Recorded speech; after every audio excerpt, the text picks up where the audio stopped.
అపోస్తుల కార్యం 21వ అధ్యాయం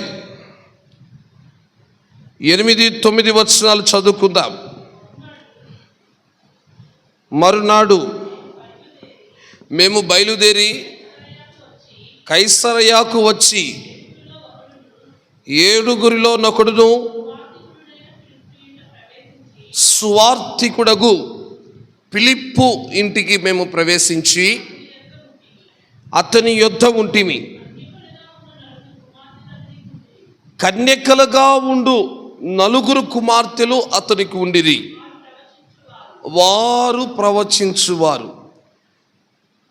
ఫిలిప్పు అనేటువంటి అపోస్తుల కాలంలో ఫిలిప్పు అనేటువంటి ఇతడు కూడా యవనస్తుడుగా ఉన్నప్పుడే పట్టబడ్డాడు. ఈ ఫిలిప్పు స్వార్థికుడుగా అనేకులని ప్రభు దగ్గరికి నడిపించాడు. ఎవరినైనా మాట్లాడాలి. ఎవరు? ఫిలిప్పు అనేకులని ప్రభు దగ్గరికి స్వార్థ చెప్పి ప్రభు యొద్దకు నడిపించారు. ఈ ఫిలిప్పు అనేటువంటి వ్యక్తి, ఇతనికి 4 యవనస్తులైనటువంటి కుమార్తెలు ఉన్నారు. ఈయనకి 4 యవనస్తులైనటువంటి కుమార్తెలు. నా మాటలు అర్థమవుతున్నాయా?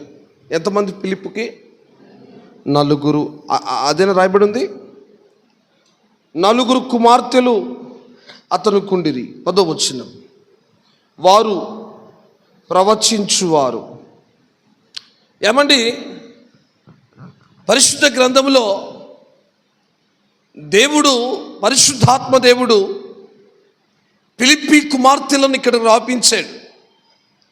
ఈ ఫిలిప్పు కుమార్తెలు 4 యవనస్తులైనటువంటి వీరు ఎవరయ్యా అంటే ప్రవచించువారంట. ప్రవచనాలు చెప్పేవారు, ప్రవచించేవారు. యవనస్తులు ఎట్లాగుండాలి? యవన కాలంలో ఉన్నటువంటి నీవు దేవుని దగ్గర ఎటువంటి కృపావరమును పొందుకోవాలి? ఎటువంటి కృపావరమును పొందుకోవాలి?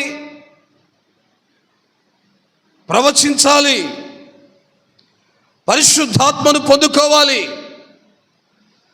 అంత్యకాలంలో మనుషులందరి మీద నా ఆత్మని కుమ్మరిస్తానని దేవుని వాక్యం చెప్తుంది. అపోస్తుల కార్యం 2వ అధ్యాయం, అపోస్తుల కార్యం 2వ అధ్యాయం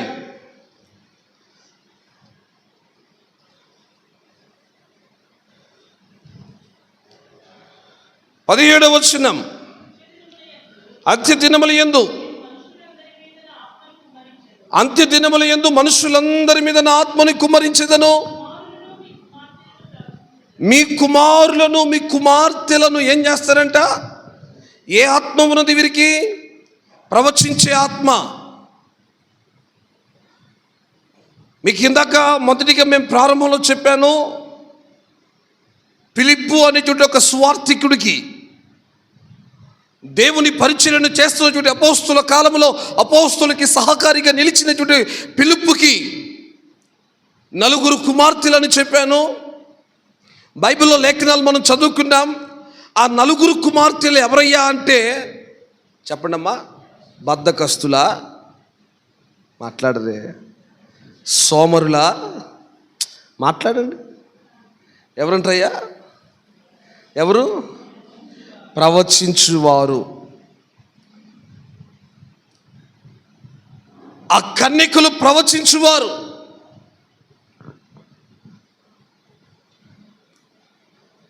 ఆ కన్యకులు ప్రవచించువారు.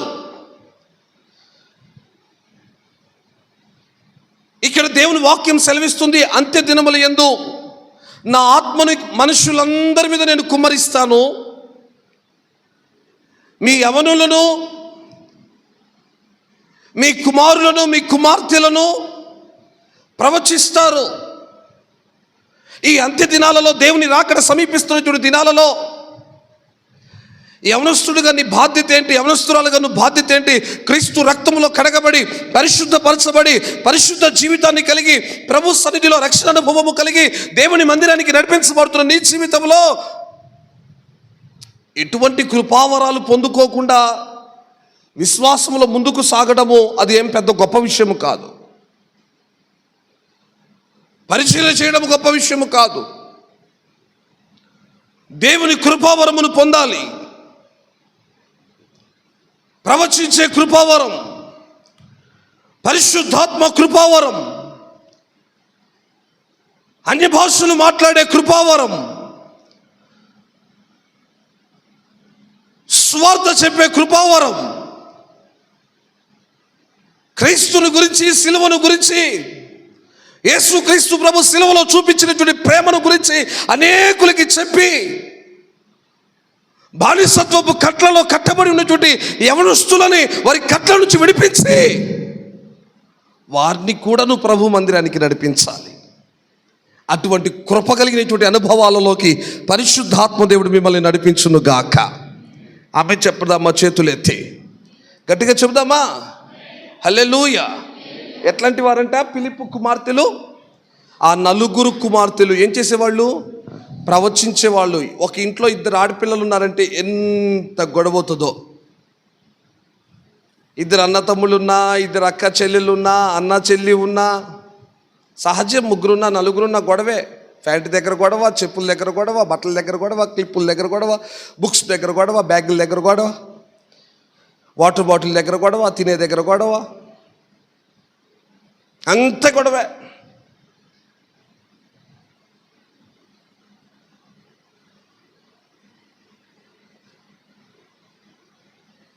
తల్లిదండ్రులు ఎన్నిసార్లు చెప్తున్నా సరే కొంతమంది బుద్ధి తెచ్చుకోరు. గమనించు, భక్తి అనేది మందిరంలో ఉన్నంత వరకే కాదు, దేవుడు అనేది దేవుని సన్నిధిలో ఉన్నంత వరకే కాదు. నువ్వు ఇంటికి వెళ్ళిన తర్వాత ఇదే భక్తి, ఇదే భయము, ఇదే శ్రద్ధ, ఇదే జాగ్రత్త కలిగి ఉండాలి. సామెతల గ్రంథంలో కొన్ని మాటలు మనం చూద్దాం. 15వ అధ్యాయం 20వ వాక్యం. సామెతల గ్రంథం 15వ అధ్యాయం 20వ వాక్యం. జ్ఞానము కలిగిన కుమారులు తండ్రిని ఏం చేస్తారట? సంతోషపరచును. బుద్ధిహీనుడు తన తల్లిని తిరస్కరించును. జ్ఞానము కలిగిన పిల్లలు తన తల్లిదండ్రుల్ని సంతోషపరుస్తారట. ఈరోజు దేవుడు నిన్ను ప్రేమించి నీకు ఒక తల్లిదండ్రుల్ని ఇచ్చాడు. తల్లిదండ్రులు లేకుండా నీవు భూమి మీదకి రాలే. తల్లిదండ్రులు లేకుండా భూమి మీదకి ఎవరు రాలే. మనమందరూ కూడా తల్లిదండ్రుల ద్వారా పరిశుద్ధాత్మ దేవుడు, భూమి మీద సృష్టికర్త అయిన దేవుడు ఒక ఆలోచనతో నిన్ను భూమి మీదకి పంపించినాడు. కొంతమంది తల్లిదండ్రులు లెక్క చేయరు, తల్లిదండ్రుల్ని పట్టించుకోరు. తల్లిదండ్రులు అంటే అసలు విలువ కూడా ఇవ్వరు. నాన్న ఒకవైపు నుంచి చెప్తుంటే ఇంకో వైపు నుంచి వెళ్తూ ఉంటారు. అమ్మ ఒక నుంచి కేక వేస్తుంటే ఇంకో వైపు నుంచి వెళ్తూ ఉంటారు. దావీదుకి కూడా కుమార్తెలు ఉన్నారు, దావీదుకి కూడా కుమారులు ఉన్నారు.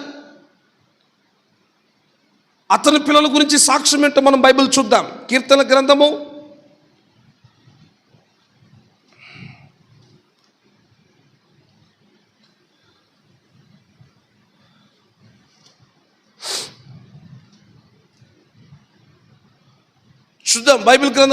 144వ అధ్యాయం 12వ వచనం చదువుకుందాం. 144 12వ వాక్యం. మా కుమారులు తమ యమన కాలమందు ఎదిగిన మొక్కల వలె ఉన్నారు. దావీదుకి కుమారులు ఉన్నారు. దావీదుకి ఒక కుటుంబం ఉంది. దావీదు కుటుంబంలో తన బిడ్డల గురించి సాక్ష్యం ఏంటో తెలుసా? మా కుమారులు ఎదిగినటువంటి మొక్కల వలె ఉన్నారు. నువ్వు ఎదుగుదలలేనటువంటి మొక్కవా? ఇంకొక మాట చదువు నాన్న. మా కుమార్తెలు నగరముకై చెక్కిన మూల కంబముల వలె ఉన్నారు. తన బిడ్డలు ఎట్లాగున్నారో చెప్తున్నాడు. నా కుమారులు ఎదిగిన చుట్టి మొక్కల వలె ఉన్నారు, మా కుమార్తెలు ఎట్లాగున్నారు తెలుసా? నగరికై చెక్కబడిన చుట్టి మూల కంబాల వలె ఉన్నారు. స్తోత్రం చెప్దామా? చేతులెత్తి గట్టిగా బిగ్గరగా చెప్దామా? చేతులెత్తి చెప్దామా? చేతులెత్తి గట్టిగా చెప్పు, ఒకసారి గట్టిగా. మా కుమార్తెలు ఎట్లాగున్నారంటే నగరికై చెక్కబడినటువంటి మూల కంబాల వలె. కొన్ని ఊర్లకు వెళ్తుంటే, కొన్ని ప్రాంతాలకు వెళ్తుంటే ఊరు ఎంట్రింగ్స్లో బోర్డు ఉంటుంది, పెద్ద ఆర్చ్ ఉందా? బిక్క వాళ్ళకి అట్లాంటి బోర్డు ఉందా? ప్రారంభంలోనే పెద్ద పెద్ద పిల్లర్లు వేసి ఒక ఆర్చ్ పెడతారు రౌండ్ షేప్లో, అవునా? పెట్టి స్తంభాలు ఉంటాయి చూసారా, మూల స్తంభాలు, దాన్ని ఎంత చక్కగా అలంకరిస్తారు. ఆ ఊరు ఎంట్రింగ్స్లో వస్తుంటే ధన్యవాదములు అని రాస్తారు, ఆ ఊరి పేరు రాస్తారు. కొన్ని అందాన్ని కలగజేస్తూ ఉంటాయి, ఎంత చూడముచ్చటిగా ఉంటాయో. కొన్ని చోట్ల చెక్కిన చూడి స్తంభాలు చూసారా, చెక్కిన స్తంభాలు. నగరికై చెక్కబడి చుట్టి మూల ఎట్లాగున్నారంటే, మా కుమార్తెలు నగరికై చెక్కబడి చుట్టి మూల కంబం వలె ఉన్నారు. చెక్కబడిన చుట్టి కంబములో ఎంత అందంగా ఉంటాయో, ఎంత చక్కగా ఉంటాయో. మా కుమార్తెలు, మా బిడ్డలు, మా కుమార్తెలు, మా కుమార్తెలు, మా కుమారులు ఎదిగిన మొక్కల వలె. ఇది చూడు, హలో, మా కుమారులు ఎదిగిన మొక్కల వలె, మా కుమార్తెలు నగరికై చెక్కబడిన చుట్టి మూల కంబముల వలె ఉన్నారు. దావీదు బిడ్డల గురించి సాక్ష్యం, ఫిలిప్పు కుమార్తెల గురించి సాక్ష్యం. వాళ్ళు ప్రవచించు కన్యకలట. నీ తల్లిదండ్రులు నీ గురించి ఏం సాక్ష్యం ఇస్తున్నారు? నీ తల్లిదండ్రులు నీ గురించి సాక్ష్యం ఏంటి?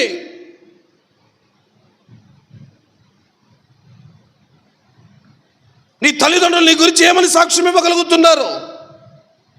మా అమ్మాయి, మా అబ్బాయి ఇంటర్ చదువుతున్నారు, డిగ్రీ చదువుతున్నారు, చదువుకుంటే పిల్లలు మంచి పిల్లలండి, మంచి పిల్లలు నా బిడ్డలు.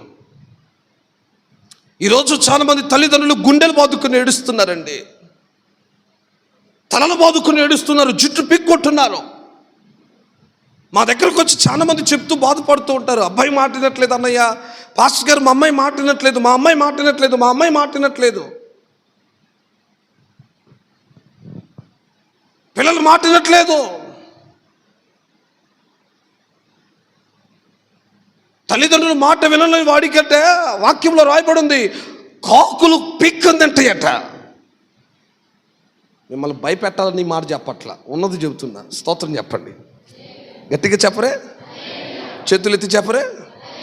ఎందుకు? వాక్యం ఏం చెప్తుంది? సామెతల గ్రంథం 23వ అధ్యాయం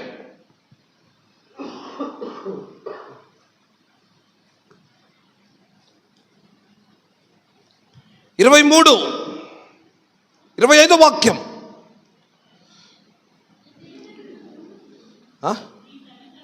గట్టిగా చదువమ్మా. నీ తల్లిదండ్రులను నీవేం చేయవలెను? అందరు చెప్పండి. ఎవరిని? జన్మనిచ్చి నిన్ను పుట్టించి నిన్ను పెంచి పెద్దవారిగా చేసి మంచి చదువు చదివిస్తూ మంచి బట్టలు కావలసినవన్నీ కూడా నీ తల్లిదండ్రులను సంతోషపరచుదువు గాక. ఆమెను చెప్పరే అనయ్యో, నీకు తెలియదు మా అమ్మ నాన్న సంగతే అండి. కోప్పడతారయ్యా. మీ నాన్న కోప్పడిపోతే నీ మీద ఎవరు కోప్పడతారు? మీ అమ్మ కోప్పడిపోతే ఎవరు కోప్పడతారు? అలిగి 3 రోజులు అన్నం తినరు, జడేసుకోరు, నిద్రపోరు, గోర్లు కొరుక్కుంటూ కూర్చుంటారు. వాక్యానుసారంగా చూసుకుంటే వాళ్ళకి ఏమైనట్టు తెలుసా? పెద్ద దయ్యం పట్టినట్టు. తెలుసా మీకు?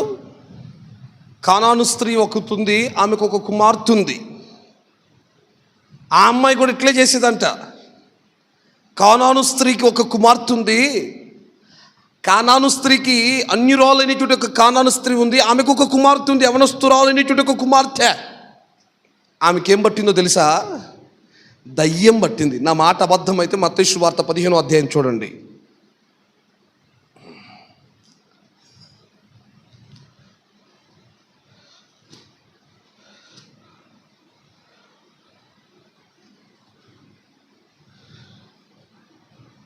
ఇరవై 21వ వచనం నుంచి, యేసు అక్కడి నుండి బయలుదేరి తూరు సీదోనుల ప్రాంతంలోకి వెళ్ళగా ఆ ప్రాంతంలో నుండి కానాను స్త్రీ ఒకటి వచ్చి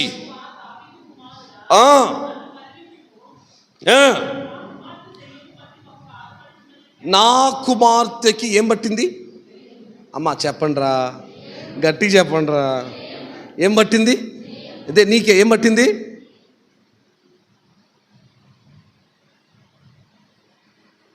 పట్టింది యేసు నామములో వదిలిపోయిన గాక. చెప్పరే ఆమేనని చెప్పండి.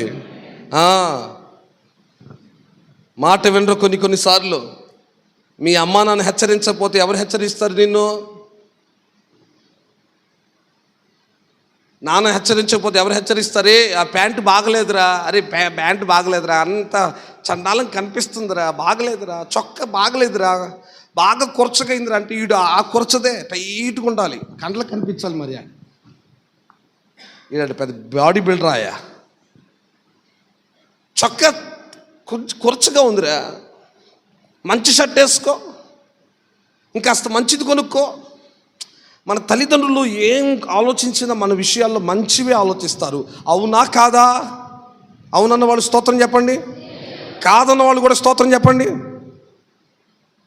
మంచిగానే ఆలోచన చేస్తారు, మంచి బట్టలు ఇప్పిస్తారు, మంచి చెప్పులు, మంచి బుక్స్, మంచి బ్యాగ్. నువ్వు ఏమి కోరుకున్నా నీ తల్లిదండ్రులు నువ్వు ఆలోచించిన దానికంటే, నువ్వు ఆశించిన దానికంటే నీ తల్లిదండ్రులు ఎక్కువగా నిన్ను ప్రేమిస్తారు, ఎక్కువగా ఆప్యాయత చూపుతారు. అధికంగా నువ్వు అడిగింది కొంచెమైతే, ఆశించింది కొంచెమైతే అత్యధికంగా నీ ఎడల ప్రేమ చూపుతారు.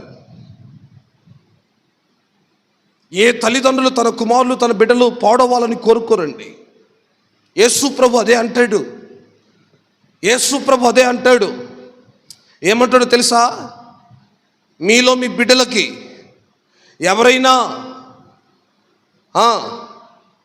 రొట్టెని అడిగితే రాయినిచ్చునా, చేపను అడిగితే పామునిచ్చునా?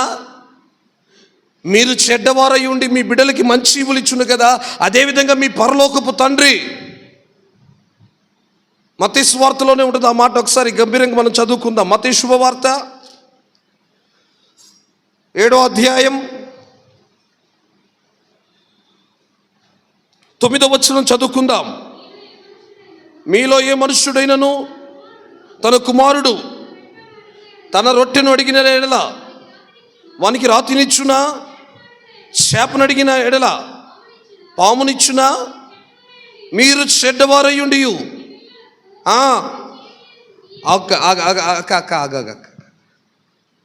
మీ పిల్లలకి ఏమిస్తారు? మన తల్లిదండ్రులు మనకేమిస్తారు చెప్పరు? ఒక్కొక్క డ్రెస్ ఖరీదు అయ్యా అన్ని బ్రాండెడే, చీప్ అండ్ బెస్ట్ వద్దు, అన్ని బ్రాండెడే. ఒక్కొక్కరు చెప్పులు ఖరీదు అండి, పిన్నిస్ కానుంచి రబ్బర్ బ్యాండ్ కానుంచి అన్ని బ్రాండెడే,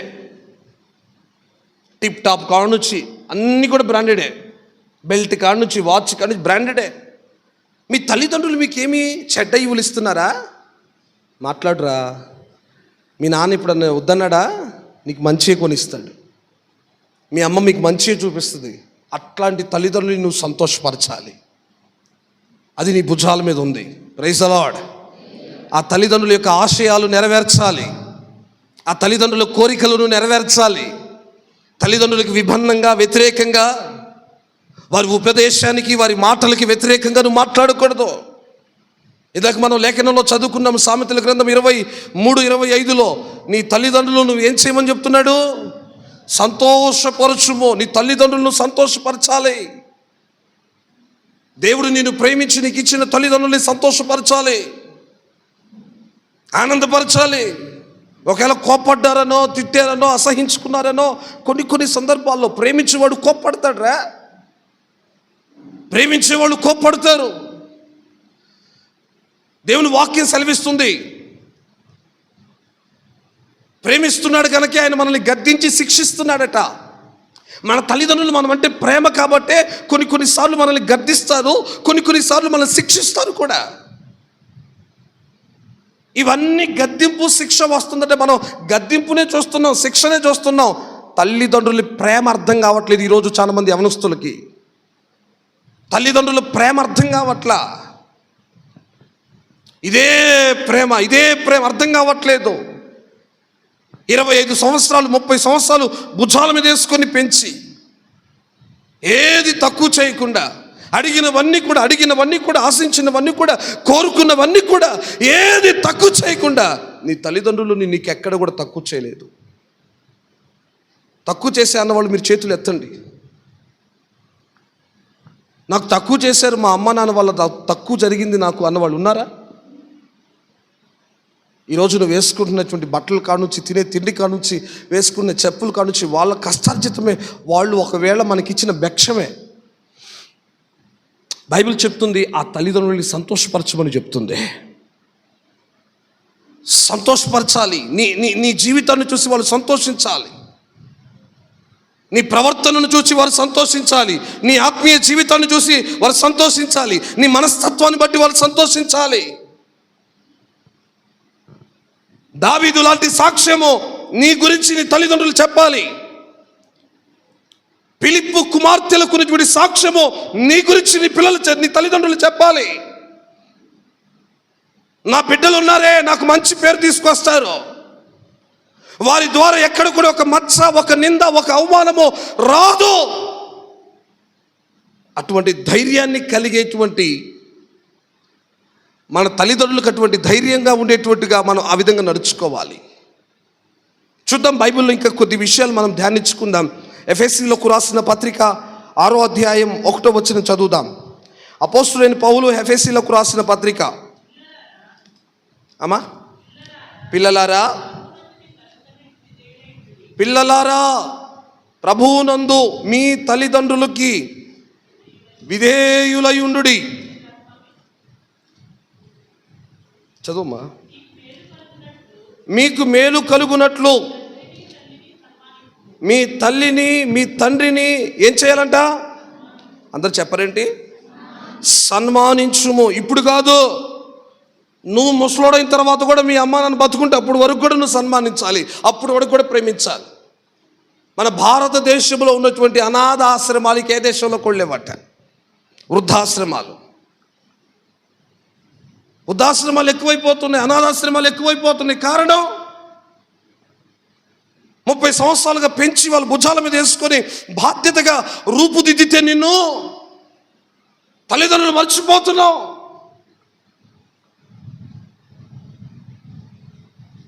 కొంతమంది తండ్రితో మాట్లాడడానికి కష్టమవుతుంది, తల్లితో మాట్లాడడానికి కష్టమవుతుంది. కన్న తల్లిదండ్రులు విరోధులైపోతున్నారు, వ్యతిరేకులైపోతున్నారు. తల్లికి ఎదురు తిరిగి తండ్రికి ఎదురు తిరిగి మాట్లాడుతూ ఉంటారు. ఇది నీ లక్షణం కాదు. సోదరి, చెల్లి, నా తమ్ముడు, నేను నీ మేలు కోరి చెప్తున్నాను. ఒక దైవజనుడిగా, ఒక అన్నగా చెప్తున్నాను. అది నీకు ఈ లక్షణం ఉండకూడదు. ఒకవేళ ఆ తల్లిదండ్రులు కన్నీళ్ళు పెడితే, వారి కళ్ళలో నుంచి కన్నీళ్ళు పెడితే, నీ మీదకు వస్తున్న ఆశీర్వాదాలు కూడా శాపాలుగా మారుతాయి. నీ మీదకు వస్తున్న దీవెనలు కూడా శాపాలుగా మారుతాయి. వాళ్ళు దుఃఖపరిచే విధంగా నువ్వు ప్రవర్తించొద్దు. దేవుని వాక్యం చెప్పినట్టు వారిని సంతోషపరచు, వారిని సన్మానించు, వారిని ఘనపరచు, వారిని గౌరవించు. ఒకవేళ ఇప్పుడు దాకా మీ తల్లిదండ్రులకు విరుద్ధంగా వ్యతిరేకంగా మాట్లాడకుండా ఉంటే, కొంతమంది 3 రోజులు 4 రోజులు వారము 10 రోజుల పాటు మాట్లాడరు, వ్యతిరేకంగా మాట్లాడతారు. గర్వపడాలి. నీవు వాళ్ళ గర్భంలో పుట్టినందుకు గర్వపడాలి, గర్వించాలి. యేసుక్రీస్తు ప్రభుని కనిన తర్వాత, కనక ముందేమో ఈ పాపిష్టి గర్భం నాకు ఎందుకు వచ్చిందో, నా కడుపులోనే ఈ గర్భం రావాలా? అసహించుకుంది తల్లి, మరి అసహించుకుంది తన గర్భాన్ని, మరి అసహించుకుంది గర్భాన్ని. అసహించుకుంది గర్భాన్ని. ఈ పాపిష్టి కడుపు నాకే రావాలా, ఏ సంబంధం లేకుండా నేను గర్భం దాల్చానే, నాకు తెలియదే, ఏ పాపం లేకుండా గర్భం దాల్చానే, నా గర్భంలో ఎందుకు ఇట్లా వచ్చేసింది. యేసు ప్రభుని కనిన తర్వాత లోకమంతా కూడా నువ్వు ధన్యురాలువమ్మా, స్త్రీలలో ఆశీర్వదించబడిన దానా, నీవు ధన్యురాలు అంటే ఆమె సంతోషం అధికమైంది, సామాన్యమైన సంతోషం కాదు. స్తోత్రం కలుగును గాక. ఎందుకంటే నీ గర్భంలో పుట్టింది సామాన్యమైన వాడు కాదు, లోకాన్నే రక్షించడానికి వచ్చిన లోక రక్షకుడు. కొట్టు చప్పట్లు గట్టిగా. హల్లెలూయా, హల్లెలూయా. నీ తల్లిదండ్రులు నిన్ను బట్టి గర్వించాలి. ఎందుకు కన్నానా నా బిడ్డలని, అనవసరంగా కన్నానా అని ఏడవకూడదు, దుఃఖించే విధంగా నీవు ఉండకూడదు. అందుకే ఇక్కడ అంటాడు పౌలు ఎఫెసీ సంఘానికి రాస్తూ ఏమంటాడు, 6వ అధ్యాయం 1వ వచనంలో, పిల్లలారా ప్రభువునందు మీ తల్లిదండ్రులకు విధేయులయుండుడి, ఇది ధర్మమే. నీకేమి కలుగునట్లు, నీకు మేలు కలుగునట్లు నీ తండ్రిని నీ తల్లిని సన్మానింపుము, అప్పుడు నీవు భూమి మీద దీర్ఘాయుష్మంతుడగుదువు. నీ తల్లిని నీ తండ్రిని ఏం చేయాలి? సన్మానించాలి. ఇదొక ఆజ్ఞ. 10 ఆజ్ఞలలో ప్రభు చెప్పిన చుట్టూ ఒక ఆజ్ఞ ఇది. 10 ఆజ్ఞలో మరొక ఆజ్ఞ. నిర్గమాకాండం 20వ అధ్యాయము 1-2 వచనాలు చదువుదామా? నిర్గమాకాండం 20వ అధ్యాయం 1-2 వచనాలు. దేవుడు ఈ ఆజ్ఞలన్నీ కూడా వివరించి చెప్పాను.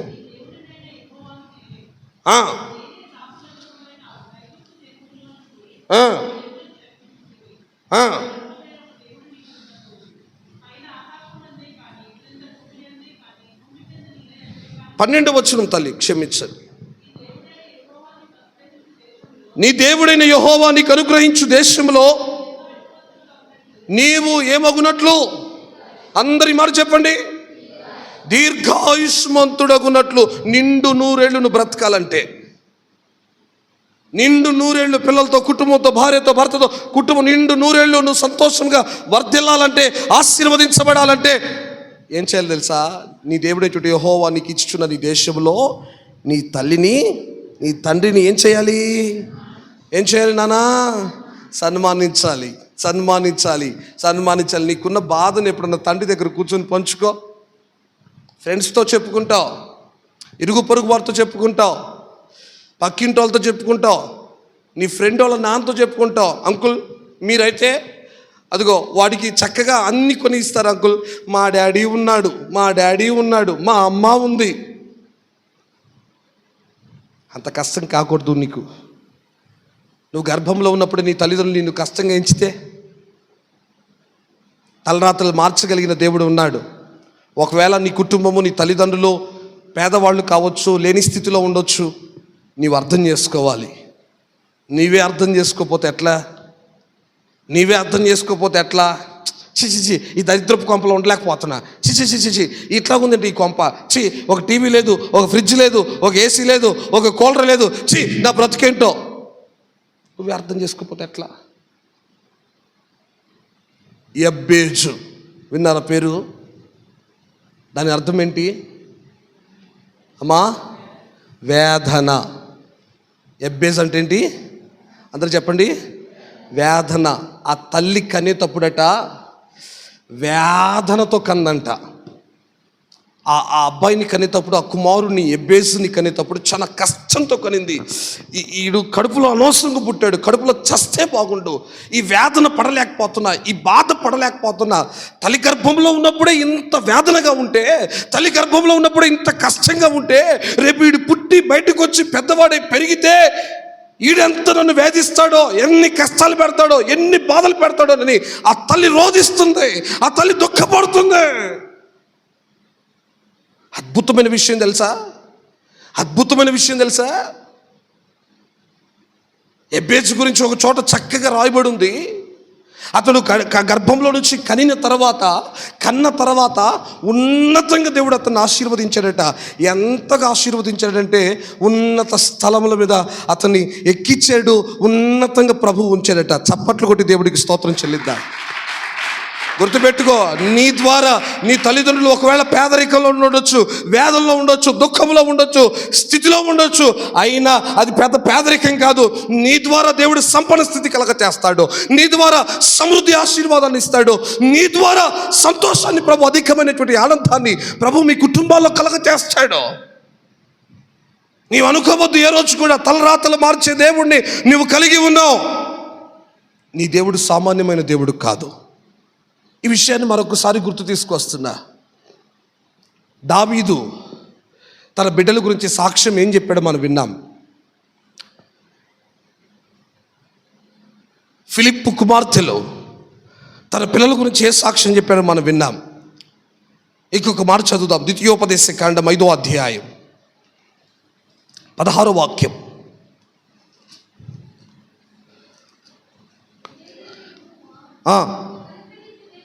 నీ దేవుడైన యెహోవా నీకు అనుగ్రహించిన దేశంలో నీవు దీర్ఘాయుష్మంతుడగునట్లు, నీకు క్షేమమగునట్లు నీ దేవుడైన యెహోవా నీకు ఆజ్ఞాపించిన దానిలో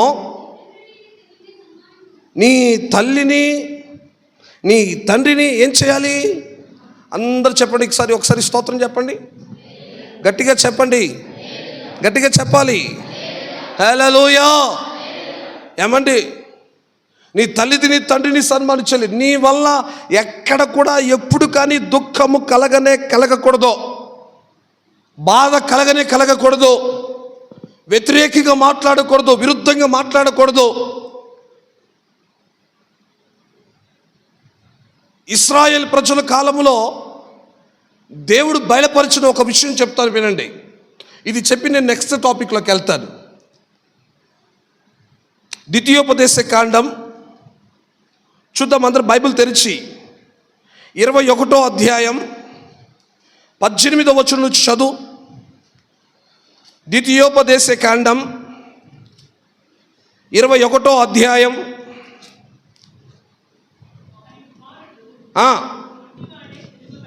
ఏమ్మా, మొండివాడు ఎవరంట నాయన? అమ్మ చెప్పరంటరా? చెప్పా నువ్వే ఎవరంట? అప్పుడప్పుడు చెప్తూ ఉంటారు తల్లిదండ్రులు, మా పిల్లోడు ఎంత మొండోడోనండి, ఎంత మొండోడో.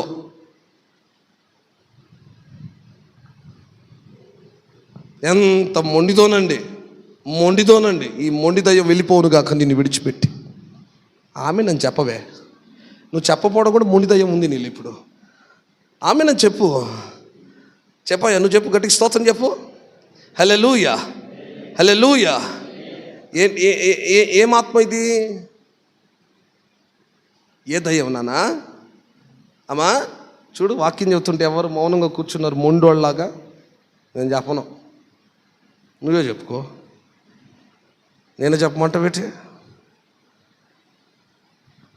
చెప్పు. అక్కడ ఏమని రాయబడి ఉంది? మొండివాడు. చదువు నాన్న. మీ కుమారులలో మీ కుమార్తెలలో మొండివాడై తిరుగుబడి తండ్రి మాట దాటి తల్లి మాట దాని వినకయుండి వారు అతనిని శిక్షించిన తర్వాత కూడా అతడు వారికి విధేయుడు కాకపోయిన ఎడలా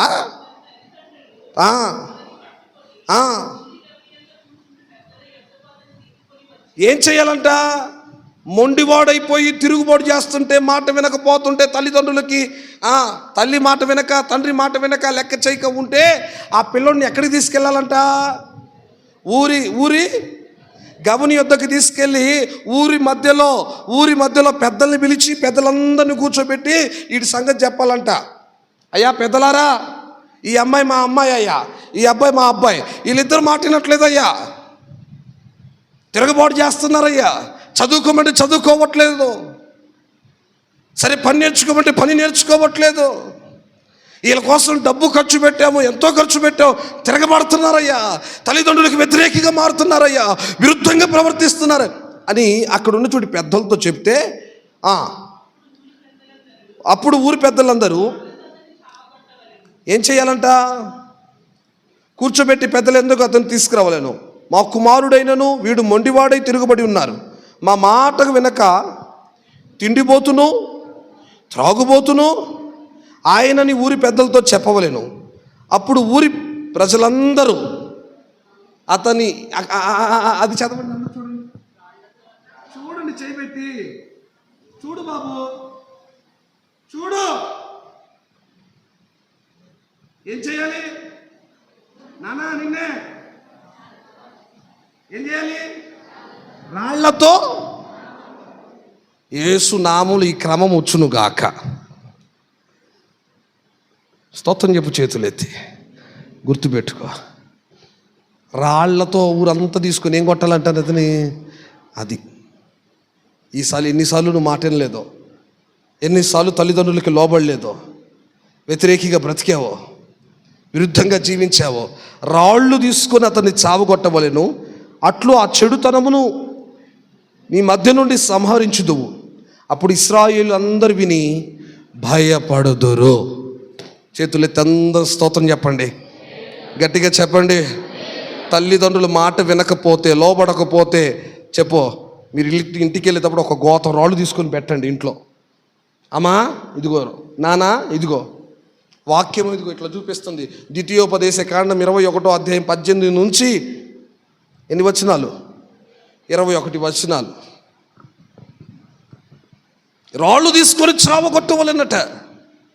నిజంగానే ఈ ఆజ్ఞ, ఈ కట్టడి, ఈ శాసనం ఇప్పుడు కనుక మన ఇంట్లో ఉంటే ఎన్ని రాళ్ళు దెబ్బలు తగిలి ఉండయా బాబా? అవునా? అవునా? ఇది మనకు అవసరం అంటావా చెల్లె? తల్లిదండ్రుల మాట వినకుండా, లోబడకుండా మన ఇష్టానుసారంగా ప్రవర్తించడం అవసరం అంటావా?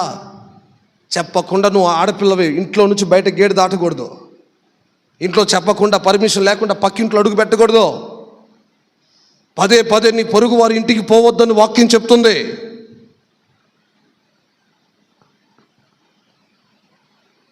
ఏదో క్రైస్తవ్యం అంటే ఏదో కాసేపు వెళ్ళి చర్చిలో కూర్చొని వచ్చేదే క్రైస్తవ్యం అనుకుంటారు. కాదు, క్రైస్తవ్యం అంటే లోకానికి వేరై జీవించాలి, ప్రత్యేకించబడి జీవించాలి, వేరు చేయబడి జీవితాన్ని కలిగి బ్రతకాలి. ఇది క్రైస్తవ్యం.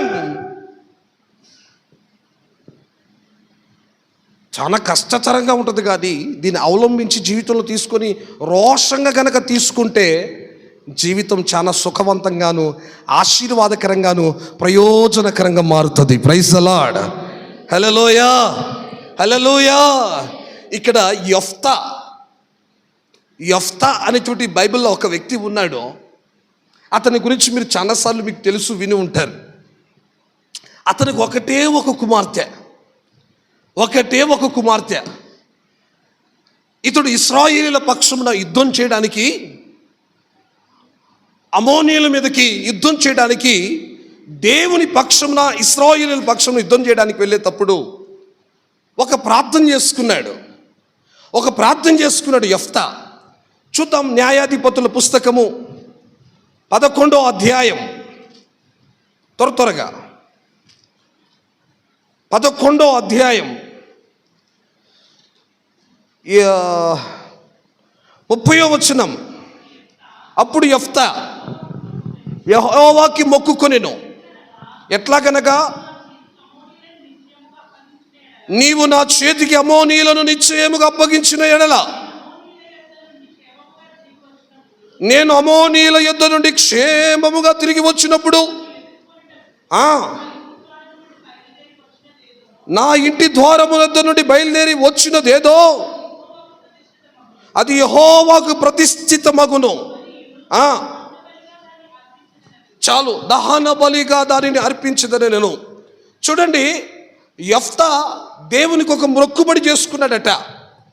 దేవుని పక్షమున, ఇశ్రాయేలీయుల పక్షమున అమోనీయులతో కలిసి యుద్ధము చేయడానికై, ఇశ్రాయేల్ పక్షమున యుద్ధం ఆడడానికి బయలుదేరి వెళ్ళేటప్పుడు దేవుని సన్నిధిలో ఒక చిన్న ప్రార్థన చేసుకుంటున్నాడు యెఫ్తా. అయ్యా, నేను యుద్ధానికి వెళ్తున్నాను ప్రభువా, నేను యుద్ధానికి వెళ్తున్నాను. అయితే ఆ శత్రువుల మీద, ఆ అమోనీయుల మీద నాకు అధికారం ఇచ్చి, నాకు జయమిచ్చి, ప్రభువా నాకు జయమిచ్చి ఆ అమోనీయులకు అపజయాన్ని కలగచేసి, ఇశ్రాయేలీయుల దేవుడైనటువంటి యెహోవా అయినటువంటి నీవు నాకు, నీ ప్రజలమైనటువంటి మాకు జయాన్ని కలగచేస్తే, జయమిస్తే, యుద్ధంలో జయాన్ని కనుక కలగచేస్తే, నేను తిరిగి వచ్చేటప్పుడు నా ఇంటి ముందల, నా ఇంటి ద్వారంలో నుంచి బయటకు వచ్చేది ఏదైతే ఉన్నదో అది నేను నీకు మొక్కుబడిగా ఇచ్చేస్తానని యెఫ్తా మొక్కుబడి చేసుకున్నాడు. యెఫ్తా మొక్కుబడి చేసుకుని యుద్ధానికి వెళ్ళాడు. యుద్ధం ప్రారంభించాడు. దేవుని ప్రజల పక్షంలో యుద్ధం చేయడం ప్రారంభించాడు యెఫ్తా. అమోనీయులతో యుద్ధం చేస్తుంటే తాను చేసుకున్న తీర్మానం, యెఫ్తా చేసుకునేటువంటి తీర్మానం, యెఫ్తా చేసుకునేటువంటి మొక్కుబడి, యెఫ్తా చేసుకునేటువంటి దేవుని సన్నిధిలో మొక్కుబడిని ప్రభు జ్ఞాపకం తెచ్చుకొని, తీర్మానాన్ని జ్ఞాపకం తెచ్చుకొని, ఇశ్రాయేలీయుల స్తుతులపై హాస్యుడైనటువంటి దేవుడు, ఇశ్రాయేలీయుల పక్షమున ఉన్న దేవుడు తన స్వకీయ సంపాదనగా శ్రేష్టమైనటువంటి జనాంగంగా చేసుకున్న తన దేవుడైనటువంటి యెహోవా యెఫ్తా పక్షమున నిలిచి యుద్ధం చేయడం ప్రారంభించాడు. యెఫ్తా పక్షమున నిలిచి యుద్ధం చేయడం ప్రారంభించాడు. అమోనీయులకు అపజయము కలగజేశాడు, ఇశ్రాయేలుకి జయమిచ్చాడు. యెఫ్తా జయం కలిగి విజయోత్సవంతో, ఉత్సాహంతో, సంతోషంతో, ఆనందంతో గెంతులు వేసుకుంటూ వస్తున్నాడు. చొక్కా ఏం చేశాడు తెలుసా? చొక్కా తీసి ఎగురుకుంటూ, నాట్యం ఆడుకుంటూ, పాట పాడుకుంటూ వస్తున్నాడు. జయం వచ్చింది. ఒక్కసారి విజయం వచ్చింది. ఇంకెంత సంతోషం వేసిద్దో. పరీక్షల్లో పాస్ అయితే ఫస్ట్ మార్క్ వస్తే నువ్వు ఎంత సంతోషంగా వస్తావు. ఇక చూసుకో, మామూలు ఆనందం కాదు. షర్ట్ ఇప్పు తీసి ప్యాంటు ఆ చెప్పులు ఎగరగేసుకుంటూ క్యా హుయారే తీయే, ఫస్ట్ క్లాస్ ఆగయా, ఫస్ట్ వచ్చేసాను, class first, school first, college first. ఎంత సంతోషమో. యెఫ్తాకి అటువంటి సంతోషంతో, ఆనందంతో వచ్చాడు. ఇంటి దగ్గరలోకి రాగానే జుట్టు బీకేసుకుంటున్నాడు, బట్టలు చించేసుకుంటున్నాడు, గుండెలు బాదుకుని ఏడుస్తున్నాడు, తల బాదుకుని ఏడుస్తున్నాడు. చూస్తున్న వాళ్ళందరికీ కూడా పిచ్చి పట్టిందిరా. వీడికి యెఫ్తాకి పిచ్చి పట్టిందిరా. ఏమైంది అర్థం కావట్లేదు. యెఫ్తాకి ఏమైంది అని చూస్తున్నారు. మనోడు మాత్రం చొక్కా చించేసుకున్నాడు, జుట్టు బీకేసుకుంటాడు, తలకేసి బాదుకుంటాడు. అయ్యో, ఎంత తప్పు చేశానే. ఏం చేశాడు? యెఫ్తా చేసిన తప్పేంటి? ఎందుకు ఇంటి సమీపంకి రాగానే, దగ్గరికి రాగానే ఎందుకు ఏడవడం ప్రారంభించాడు? ఒకసారి తను ఏం చేసుకున్నాడు తీర్మానం? యుద్ధానికి వెళ్ళేటప్పుడు, శత్రువులైనటువంటి అమోనీయుల మీదకి యుద్ధానికి వెళ్ళేటప్పుడు యెఫ్తా ఏమని తీర్మానం చేసుకున్నాడో చెప్పరేంటి నాయనా? మాట్లాడరే? ఏమని తీర్మానం చేసుకున్నాడు? నాకు గనక యుద్ధంలో జయం గనక ఇస్తే నేను తిరిగి వచ్చేటప్పుడు మా ఇంటి ముందల ఏదైతే ఉంటుందో దాన్ని నీకు ప్రతిష్ఠితగా ఇచ్చేస్తా, దహన బలిగా అర్పించేస్తా. సహజంగా యెఫ్తా ఏమనుకున్నాడంటే, ఒక కోడి పిల్ల ఉంటుంది, ఒక కోడిని బలిగా ఇచ్చేద్దాం, లేకపోతే ఒక గొర్రె పిల్ల ఉంటుంది, గొర్రెని బలిగా ఇచ్చేద్దాం, ఒక పశువు ఉంటుంది, ఒక పశువుని బలిగా ఇచ్చేద్దాం అనుకున్నాడు. అటువంటి ఆలోచన కలిగి ఉన్నాడు. కానీ వాస్తవం ఏంటంటే, తన ఇంటికి దగ్గరికి సమీపంగా రాగానే ఎవరున్నారో తెలుసా? యెఫ్తా ప్రేమించి గారాభంగా ముద్దాడి పెంచుకున్న, చిన్నప్పటి నుంచి పెంచుకున్న ఒక కుమార్తె గడప దగ్గర నిలబడి ఉంది, గుమ్మం దగ్గర నిలబడి ఉంది. చదవండి ఒకసారి.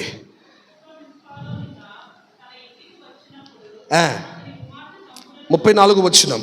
యెఫ్తా మిస్పాలోనున్న తన ఇంటికి వచ్చినప్పుడు తంబురతోనూ బయలుదేరి, ఆమె గాక మగ సంతానమే కానీ ఆడ సంతానమే కానీ లేరు.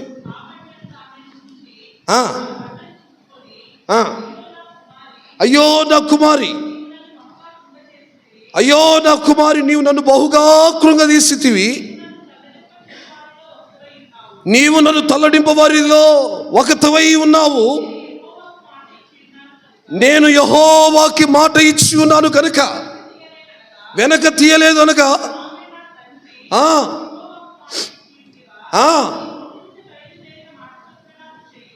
కొట్టు, చప్పట్లు కొట్టు ఒకసారి గట్టిగా, గట్టిగా. వ్యతిరేకంగా ఏమన్నా మాట్లాడిందా? ఎవరిని అడిగి నువ్వు మొక్కుకున్నావు? ఎవరిని అడిగి తీర్మానం చేశావు? నన్ను అడిగావా? అంతా నీ ఇష్టమేనా? కన్నావు కాబట్టి, పెంచావు కాబట్టి, పెద్ద చేసావు కాబట్టి, పోషించావు కాబట్టి అంత ఇక నీ ఇష్టమే. ఇక నన్ను అడిగేది ఏమీ లేదు. ఈరోజు యవనస్తులు ఎట్లా తయారైపోయారంటే ఇదిగో ఇట్లే తయారైపోయారు. అన్నీ అడగాలి. డ్రెస్ నచ్చిందమ్మా,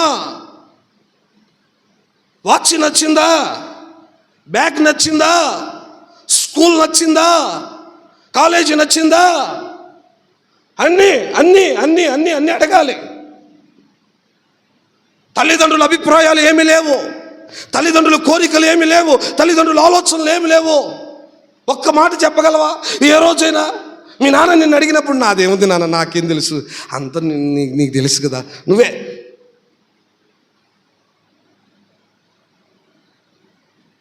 ప్రతిదీ ప్రతిదీ ప్రతిదీ ప్రతిదీ ప్రతిదీ ప్రతిదీ పెళ్ళిళ్ళ విషయాలు, వివాహ విషయాలు కూడా అంతే. నన్ను అడిగే పని లేదా? వాళ్ళు బాధ్యతతో, భారముతో వాళ్ళ కర్తవ్యాన్ని వాళ్ళు నెరవేరుస్తారు. నా పిల్లలు నా మాట కాకపోతే ఎవరి మాట వింటారులే, నా మాట తప్ప ఎవరి మాట వింటారులే, నా మాటే ఇక వాళ్ళకి వేదం, నా మాటే వాళ్ళకి గురి, నా మాటే వాళ్ళకి గమ్యమని నీ తల్లిదండ్రులు ఒక భ్రమలో ఉంటే ఆ భ్రమని చెరిపేస్తున్నావు నీవు. ఎవరిని అడిగి నిశ్చితార్థం పెట్టుకున్నారు, ఎవరిని అడిగి వివాహం చేస్తున్నారు? నాకు ఇష్టమే, నేను ఎవరిని ప్రేమించాను తెలుసా నీకు? నువ్వు తెచ్చిన సంబంధం నీ మొహంలాగే ఉంది. నేను చూసిన అబ్బాయి చూడు ఎట్లా ఉంటాడో, నేను చూసిన అమ్మాయి చూడు ఎట్లా ఉంటుందో. ఏమండి, తల్లిదండ్రుల మాటలకు విధేయి. దేని విషయాల్లో నీ తల్లిదండ్రులకి తెలియకుండా నువ్వు ఒక్క అడుగు వేయడానికి కూడా వీల్లేదు. ఒకవేళ వేసావా, ప్రభు దృష్టిలో నువ్వు లెక్కప్ప చెప్పాలి. అవునన్న వాళ్ళు స్తోత్రం చెప్పండి, గట్టిగా చెప్పు. కాదన్నయ్య నేను ప్రేమికుడు అన్నయ్య, ప్రేమికులు అన్నయ్య అంటే నీ కర్మే, నిత్యం దయ్యం వచ్చింది అనుకోవడమే. అది ఒక దయ్యం పోయి 7 దయ్యాలు దూరిని అనుకోవడమే. నా ఇష్టం, నేను ప్రేమిస్తాను, నేను ప్రేమికురాలని, మా అమ్మ నాన్న మాట విన్నో, లోపడను, చదువుకోను, ఇష్టమటి చేస్తాను, అబ్బాయి చెప్పింది చేస్తాను, అమ్మాయి చెప్పింది చేస్తాను అంటే నీ కర్మ. దానికి ఎవడేమనడు, ఎవడు బాధ్యుడు కాదు.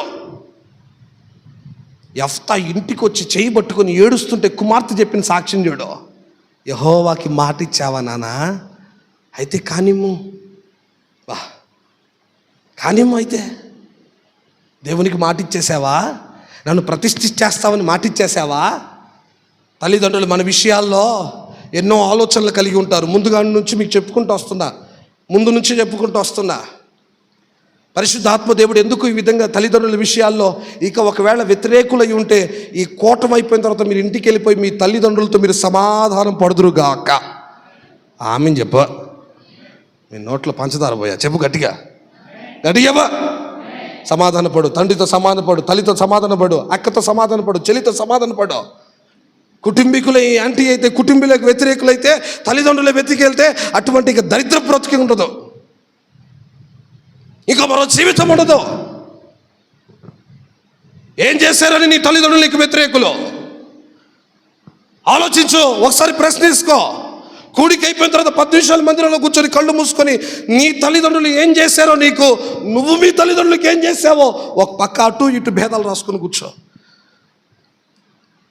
నీ వైపున ఒక్క మాట కూడా కనపడతావు, అన్నీ కూడా మీ మమ్మీ డాడీ వైపే కనిపిస్తాయి.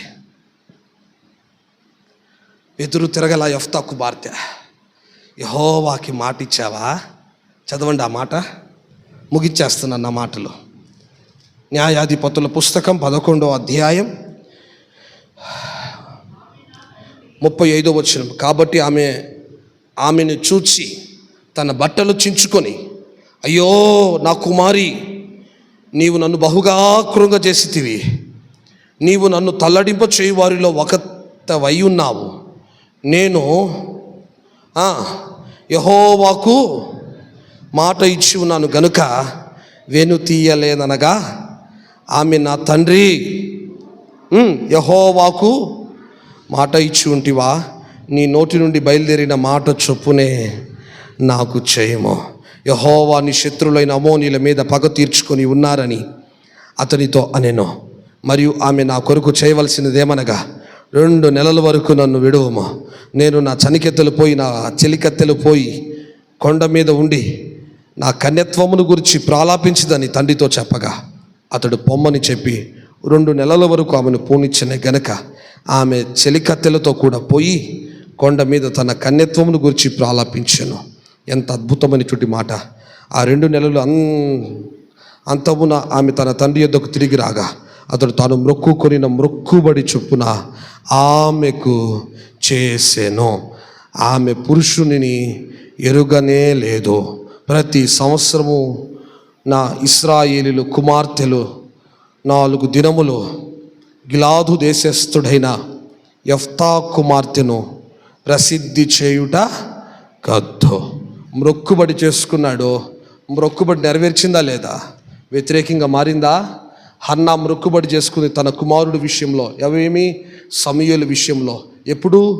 పాలు విడవక మొదుపే నీ సన్నిధిలో నేను ప్రతిష్ఠితుడిగా ఇస్తానని. ప్రియులారా, ప్రతిష్ఠిత జీవితం ఎంత మహిమ కలిగిందో తెలుసా? ప్రతిష్ఠతలోకి నీవు రావాలి. ప్రతిష్ఠితలోకి రావాలంటే మాలాగా అన్నీ విడిచిపెట్టి, కుటుంబాలు విడిచిపెట్టి, తల్లిదండ్రులు ఏడిపిస్తూ రమ్మని కాదు. ఒకవేళ ప్రభు నీ ఎళ్ళ సంకల్పం కలిగినప్పుడు, ఉన్నతమైన ఆలోచన కలిగినప్పుడు, ఉన్నతమైన ఉద్దేశాన్ని కలిగినప్పుడు నిన్ను ఎంతమందిని ఆపినా సరే నువ్వు ఆగలేవు. ఎంతమందిని ఆపినా సరే నిన్ను ఎవ్వరు కూడా ఆపలేరు. ఎందుకంటే దేవుని ప్రణాళిక నెరవేర్చబడుతుంది. దేవుని చేతిలో ఉన్న వారిని ఎవ్వరు తప్పించలేరు. దేవుడి చేతిలో ఉన్న వారిని, దేవుని సంకల్పంలో ఉన్న వారిని 1000 మంది కాదు కదా, ప్రపంచమంతా ఒకటైనా సరే దేవుని ప్రణాళికలో ఉన్నవాడిని ఎవ్వడు కూడా ఆపలేడు.